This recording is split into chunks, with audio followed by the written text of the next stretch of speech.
बांग्लादेश एक बार फिर ऐसे चुनाव की ओर बढ़ रहा है जिस पर शुरू होने से पहले ही सवालों के बादल मंडरा रहे हैं।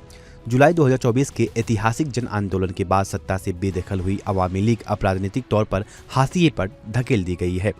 अंतरिम सरकार ने न सिर्फ उसकी गतिविधियों पर पाबंदी लगा दी है, बल्कि चुनाव आयोग ने पार्टी का पंजीकरण भी रद्द कर दिया है। नतीजा यह है कि देश अगले संसदीय चुनाव की तैयारी अवामी लीग की भागीदारी के बिना कर रहा है।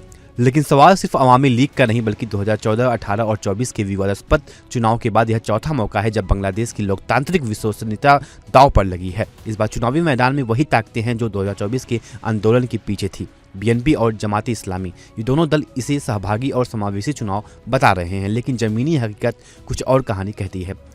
जमात इस्लामी के महासचिव मियां गुलाम परवर का कहना है कि सहभागिता का मतलब पार्टियां से नहीं बल्कि वोटरों से है। वहीं बीएनपी नेता सलाउद्दीन अहमद साफ शब्दों में कहते हैं कि अवामी लीग अब राजनीतिक पार्टी नहीं बल्कि माफिया गुट है। दूसरी ओर जातीय पार्टी इसे चुनावी प्रयोग को अनियंत्रित और खतरनाक बता रही हैं। उसका दावा है कि मतदान के दिन स्थानीय ताकतें ही तय करेंगी कि कौन वोट देगा और कौन नहीं। सबसे बड़ा सवाल वोटरों की भागीदारी को लेकर है। अवामी लीग अपने समर्थकों से मतदान न करने की अपील की है। यह कोई छोटी बात नहीं है, क्योंकि बांग्लादेश में आज भी सबसे बड़ा वोट बैंक अवामी लीग और बीएनपी के पास है। अगर अवामी लीग समर्थक बड़ी संख्या में मतदान से दूर रहें तो मतदान प्रतिशत 50% से नीचे जा सकता है, और ऐसा हुआ तो चुनाव की वैधता पर अंतर्राष्ट्रीय स्तर पर सवाल उठना तय है।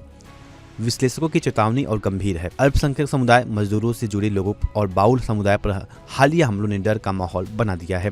अगर भय के कारण ये तबके मतदान केंद्र तक नहीं पहुंचे तो चुनाव सिर्फ कागजी लोकतंत्र बनकर रह जाएगा। अगर भारत की असर पर बात करें तो भारत के लिए यह चुनाव सिर्फ पड़ोसी देश का आंतरिक मामला नहीं, बांग्लादेश में राजनीतिक अस्थिरता का सीधा असर भारत के पूर्वी सीमा, शरणार्थी संकट, कट्टरपंथ और अवैध घुसपैठ और सुरक्षा व्यवस्था पर पड़ सकता है। अगर चुनाव को अंतर्राष्ट्रीय मान्यता नहीं मिलती है तो बांग्लादेश में लंबे समय तक अस्थिरता रह सकती है, जिसका खामियाजा भारत को भुगतना पड़ सकता है। इसके अलावा भारत बांग्लादेश संबंध अब तक स्थिर सरकारों पर टिके रहे हैं। कमजोर या विवादित जनादेश वाली सरकार के साथ राजनीतिक सहयोग, व्यापार और सुरक्षा समझौता खतरे में पड़ सकती हैं। इस वीडियो में फिलहाल इतना ही। आप जुड़े रहिए इंडिया डेली डिजिटल के साथ। तब तक के लिए नमस्कार।